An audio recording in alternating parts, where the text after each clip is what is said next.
அண்ணே உயிரோட தனி கட்லா மீன் பார்த்துக்குங்க.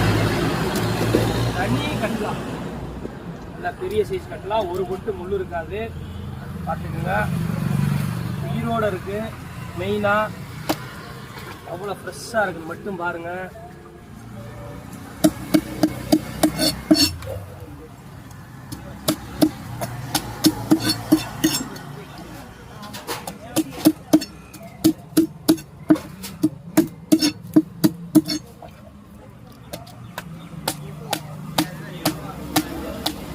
பாருங்க மண்டை எவ்வளோ ஆட்டு மண்டை மாதிரி இருக்கு பாருங்க, வெட்டவே முடியலண்ணே. என்ன மீன்? இதுதானே அசல் கட்லா மீன். ஒவ்வொரு ஏரியாவில் மண்டை கட்டலாமாங்க, சப்பட்டை கட்டலாமாங்க, தானே தனி கட்டலானே. பாருங்க வெறும் ரத்தமா கொட்டுதுங்க.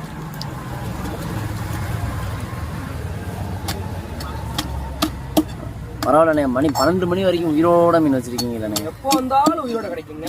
வாங்கண்ணே, வெறும் ரத்தம் தானே. இதில் எப்படி பொரிக்கிற மாதிரியா வறுக்கலாமா எப்படின்னா?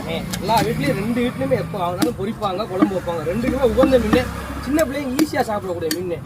ஏன்னா எவ்வளோக்கு எவ்வளோ பெருசாக இருக்கோ அவ்வளோக்கு எவ்வளோ முள்ளு கம்மியாக இருக்குமே.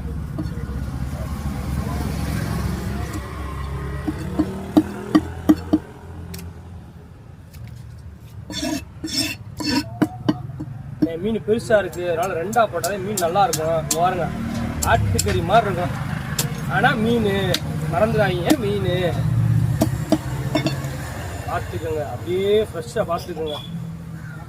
அப்படியே ரத்தம் ஒழுக ஒழுக.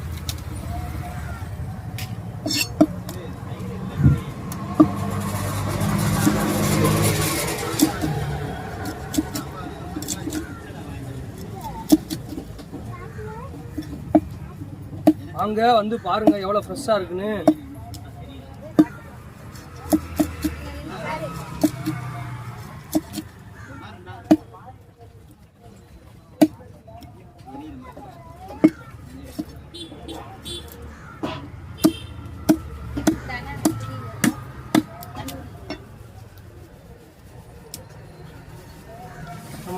கட்லா மீன், தனி கட்லானே.